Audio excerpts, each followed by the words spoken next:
5번째 과목입니다. 이 5번째 과목은 다른 과목도 마찬가지로 여러분이 가장 쉽게 완벽하게 만점을 맞는 과목이죠. 그래서 제가 가급적 건설안전 산업기사 합격하신 분은 산업안전 산업기사 볼 때 면제 받지 말라고 이런 얘기를 많이 합니다. 물론 산업안전 하실 때도 건설안전 기술 만점 과목이니까 면제 받지 마 이런 과목 보겠습니다. 81번입니다. 낙하와 비례재해 설비 방지 설비. 낙하는 물건이 주체가 되어가지고 사람한테 재해를 주는 거죠. 틀린 것은 내가 투하 설비는 높이 10m 이상 되는 장소에만 사용한다. 말도 안 돼. 얼마?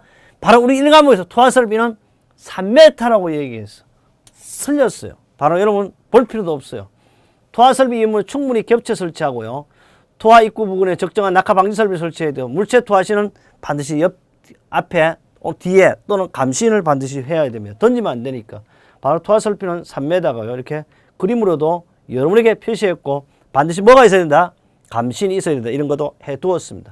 82번입니다. 쉽게 넘어갔대요.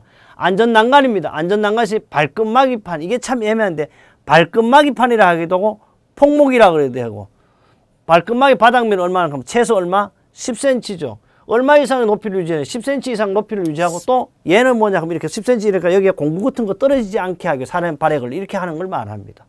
10cm. 공구나 물체 작업을 지상으로 낙하되지 않도록 하기 위해 높이 10cm 높이를 설치하고 이것은요. 요 문제가 발끝막이판 폭맥의 설치 이유는 뭐 공구나 낙하 떨어지 요 문제로도 기사에도 나왔던 문제. 봐요. 2015년 3월 8일 이 시험 문제는 여러분하고 똑같은 기사 시험에 나왔습니다. 그래서 산업기사를 공부하면 자동적으로 기사가 된다는 이야기를 한 번 더 강조합니다. 이렇게 강조하니까 어떤 분이 또 그래. 왜 똑같은 말을 반복하느냐. 저는 반복한다. 왜? 바로 뒤에 따다고 앉을 때까지 공부해야지. 물론요. 제가 문제만 읽고 이렇게 할 수도 있지만 너무 지루하잖아요. 저는요. 혹시 잘 모르는 부분도 있지만 여러분에게 반드시 합격을 위해서 저는 혼을 바친다는 것은 가감없이 이야기하고 싶습니다. 83번째요. 프리캐스트 콘크리트요. 프리캐스트 콘크리트이 다른 말로 PC 콘크리트라고 그래요. 조립 시 안전대책으로 틀린 것은 프리캐스트는요. 반드시 신호수가 있어야 돼요. 왜? 말 그대로 조립해서 얹으니까 신호 없이 야 올겨라. 둘째, 인양 PC 부지 아래 근로자 출입을 금지. 왜? 이만한 게 올라가는데 판이 올라가는데 사람이 그 위에 몰입에 가면 돼. 안 돼.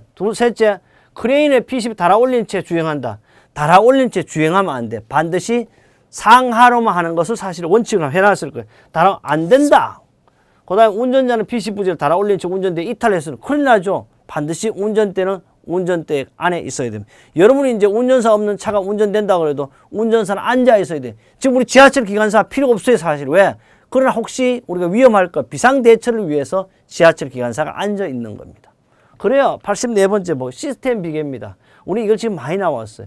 시스템 비계를 사용하여 비계를 구성하는 경우 준수하게 틀리는 것은 건데 우리 시스템 비계도 법적으로 되어 있죠. 우리 시스템은 수직, 수평, 가세질 연결하는 구조가 되도록 그렇죠. 수직이나 수평 어떤 부분도 안전하게 되어 있는 게 시스템 비계입니다. 둘째, 비계 밑단은 수직대와 받침철문 밀착되도록 설치하고 수직대가 받침철문 지금 맞는 말이에요. 연결부에 겹친 받침철문 전체기 얼마? 항상 제가 숫자를 보라고 해서 4는 안 좋아. 항상 뭐? 얼마? 3분의 1이 되도록 해야 돼요. 틀렸잖아 벌써. 셋째, 수평제는 수직제와 직각을 설치하면 체계를 흔들림이 없도록 견고히 설치해야 됩니다. 넷째, 수직제와 수직제 연결점이 이탈되지 않도록 역시 견고하게 해야 된다. 이 법적으로 있다는 내용을 여기 우리는 표시하고 있습니다. 85번이에요. 불착 작업에 있어서 집안의 붕괴라는 것은요. 구름 위로 올라간다는 게 팍삭 주저앉아버려 집안의 붕괴나 토속은 낙하 근로자의 위험을 미칠 우려가 있는 경우 사전에 필요한 조치여서 거리가 먼 것은 거리가 멀다는 건 틀리는 거예요. 또 알아둘 게 있어요. 원래 시험 문제 출제할 때는 가장 맞는 것, 가장 틀린 것, 거리가 먼 것 다 맞을 수 있어요. 이 중에서도 가장 거리가 먼 이런 뜻입니다. 그래서 바로 어떻게 은행 문제를 내면서 또 시험 출제를 하면서 벗어날 구멍을 만들어 놓은 겁니다. 그래서 여러분이 오답도 영원한 오답이 영원한 정답으로 되는 경우에서 이건 사실 제가 말도 안 되는 얘기라 바르게 해야 되는데 그런 문제가 다는 아니고 120문 중에 혹은 100문제 중에 간혹 그런 문제였습니다. 저도 가끔씩 때로 틀리게 설명할 때였습니다. 제가 하는 것이 100% 모두 정답인 거는 아니에요. 그러나 99.9% 정답으로 가고 있어요. 그러니까 틀리는 거는 이 얘기 안 하잖아요. 그러나 그런 것도 간혹 있다는 거 실수가 있다 이렇게 알아주시면 좋겠습니다. 이나선 가스를 농도를 측정 말 때나 아니 토성 낙하가 붕괴되고 그러는데 지진 일어나는데 거기서 인화성 가스 측정하면 지도가 지옥 속에 파묻혀 죽겠다 또 틀렸어요. 방어망 설치, 흑마기 지붕 설치, 근로자 요 세 가지밖에 없어. 집안의 붕괴 또는 법적으로는 이 세 가지 있습니다. 어디 합격 날개 있다. 보충학습 해놨어. 뭐 이렇게 이것도 바로 근로자 출입 금지, 흑마기 지붕 설치, 굴착 사면 비닐로 비가 올 때는 보강하는 방법도 있다. 86번째입니다. 콘크리트 타설 작업입니다. 우리 사실은 이게 지금 대개 건축물 공사 시에 콘크리트 타설할 때가 사고가 많아요. 그 이유는 가장 빨리빨리 하기 때문에 문제가 생겨요. 타설 작업 준수사항은 틀린 것입니다. 타설 작업 중 이상이 있으면 작업을 중지하고 근로자는 대피시키면 사람이 가장 중요한 겁니다. 안전이 목적이잖아요. 둘째, 콘크리트 타설하는 경우에는 편심을 유발. 야, 편심이란 뭐야? 한쪽에만 치는 걸 편심이야. 편중해도 안 되고 편심도 편견해도 안 돼. 알죠? 뭐만 틀렸어요. 거푸집 밀실하게 틀렸죠. 설계도상 콘크리트 양생기간을 준수해야 되고요. 콘크리트 타설자 거푸집 붕괴 위험이 발생할 우려가 있으면 충분한 보강 조치를 그림으로도 이렇게 하고 어떠한 경우라도 편심, 편견 이러는 것은 사람에게나 뭐 이렇게 물체에게나 하면 안 돼. 넘어가겠습니다. 87번입니다. 재해 발생과 관련되는 건설 공사의 주요 특징으로 틀린 것은 해가. 건설 공사에는요. 사실 주요 틀린 것은 재해 강도가 상당히 높습니다. 거의 추락하면 죽어요. 사망재해가 가장 많은 게 건설재해입니다. 맞죠? 추락재해 비중 그렇죠. 떨어지죠. 근로자의 직종이 단순한 게 아니고 매우 복잡하니까 이런 문제가 발생해요. 작업 환경이 다양한 이렇게 건설 공사 재해 특징을 여러 가지로 이렇게 7가지로 해 두었습니다. 88번입니다. 안반 돌덩어리가 팍팍 쌓였다. 안반의 파괴 형태가 아닌 것은 간데 우리 안반에는요 평면 파괴가 있어요. 압축이라는 건 누질레가 일어나 이런 거 없으면 세기 파괴, 전도 파괴 구분하는데 바로 우리 앞면, 사면 파괴 형태는 원형 파괴가 있어요. 우리는 탈모도 원형 탈모라고 그러는데 그 다음에 평면 파괴, 세기 파괴, 전도 파괴 뭐 이런 것들로 나와요. 그러니까 눌려지는 압축 파괴가 없다 그랬죠. 그러니까 원형 파괴, 세기 파괴, 전도 파괴인데 알아둘 게 있어요. 평면 파괴도 있습니다. 그래서 여기서 알아둘 것은 뭐가 없냐. 여기서 나오는 그대로 유일하게 압축에 대해서 파괴되는 압축하면 닫아지니까 파괴가 일어날 수가 없겠죠. 89번입니다. 철근 콘크리트 공사에서요. 슬라브입니다. 슬라브에 대해 거푸집 공사를 쓸 때 고려할 사항으로 가장 거리가 먼 것이에요.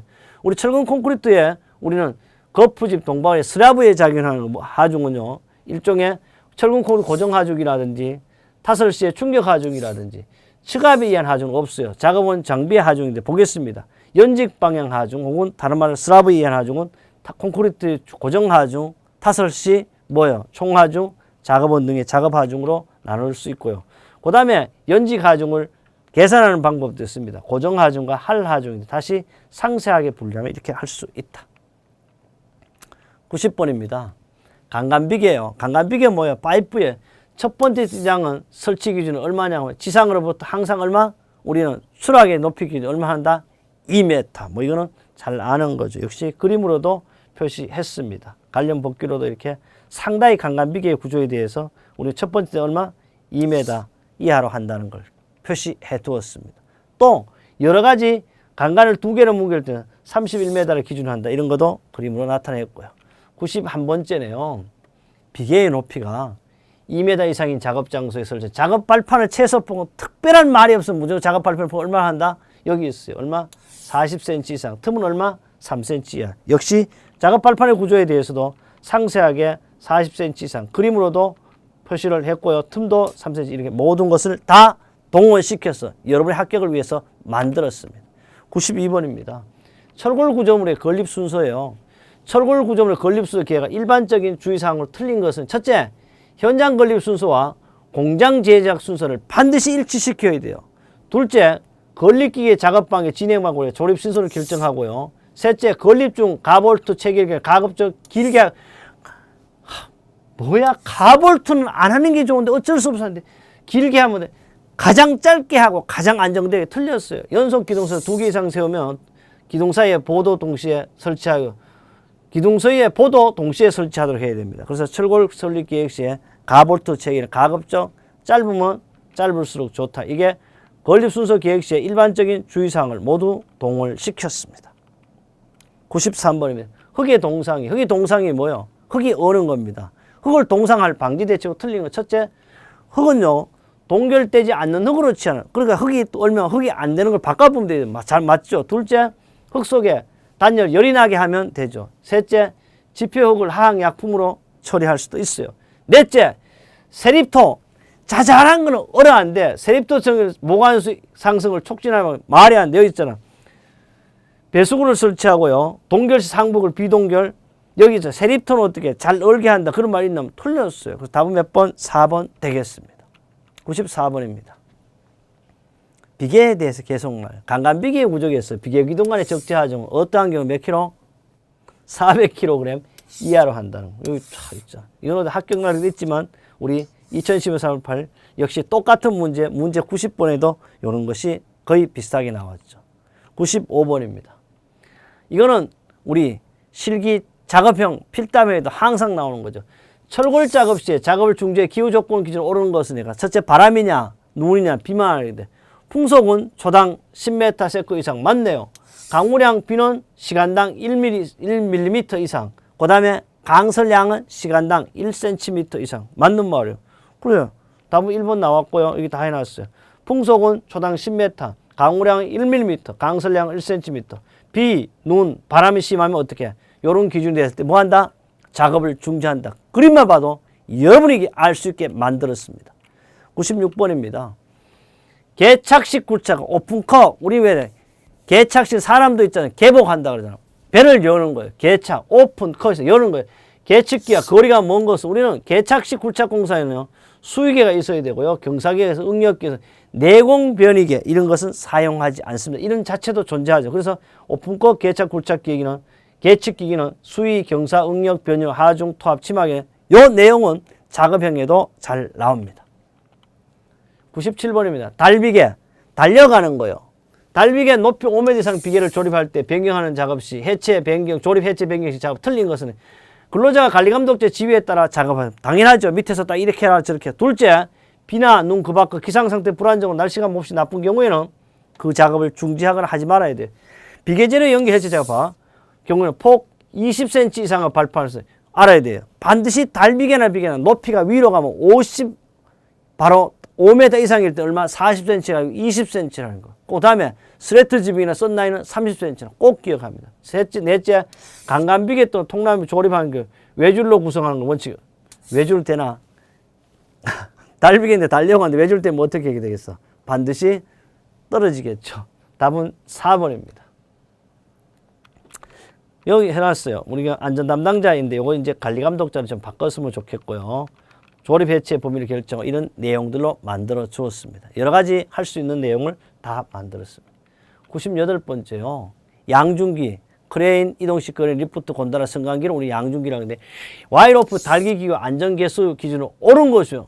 옳은 것은 봐요. 우리는 여기 뭐냐 와이로프, 달기구의 안전계수, 단 하물의 하중을 직접 지지하는 달기와 달기 체인의 경구라 그랬는데 이거 보면 되겠어요. 바로 우리는 여기서 알아둘 게 있어요. 하물을 하중을 직접 지지하는 건 얼마요? 하물에 대해서는 5 이상이에요. 사람이 가면 10 이상이에요. 그 밖의 경우는 얼마요? 4 이상이에요. 나머지 훅이나 사크는 3이에요. 그거 보면 되죠. 사람이 관계되는 거는 10. 하물이 직접 지지하는 건 얼마? 5. 훅 사크는 얼마? 3. 그 밖은 4. 이렇게 그림으로도 나타냈습니다. 여러분이 보면 쉽게 바로 알 수 있게 만들어 두었습니다. 99번째. 토사의 붕괴의 내적 원인이에요. 이것은 실기 작업형에는 다음 토사 붕괴의 외적 원인이 아닌 것은 내적 원인은요. 보이지는 않지만 속에서 파괴될 조짐이 있는 거예요. 강도죠. 맞죠? 보이나 강도가? 답이 이렇게 똑같이 항상 나와요. 절토는 외적, 사면 붕괴 외적, 지표지하침 외적, 내적은 토질 암질의 상태를 말하는 거고 성토 사면 토질이 어떠냐. 그 다음에 토속의 강도죠. 바로 1번이 토속의 강도죠였습니다. 외적 원인도 이렇게 나타내 주었습니다. 왜? 이번 시험에 합격들께 나오게 하기 위해서. 드디어 100번입니다. 우리는 5번째 과목 중에 마지막 과목이요. 1번이 쉬웠던 게 아니고 1번도 잘 알았어요. 우리는 100번도 잘 합니다. 건설기의 맥체 용도가 옳게 연결된 것은 여기 볼 필요 없어요. 바로 뭐 잘 모르면 우리 잘 아는 거. 유일하게 자기보다 높은 것을 파기 적합한 게 뭐다? 파워쇼블. 이 그림을 했어요. 이것을 여러분이 하기 위해서 몇 번? 5번째. 얘는 유일하게 자기보다 동력삽이라고 굳은 점토 등 지반보다 높은 곳에 땅 파기에 적합한 것을 가지고 우리는 바로 파워숍이라고. 우리 이렇게 했어요. 2015년 3월 8일 제1회 우리 정제수의 안전기사 가장 먼저 공개를 합니다. 여러분이 이제 필답형, 작업형도 함께 하도록 하겠습니다. 여러분의 안전 합격을 제가 끝까지 함께 하겠습니다.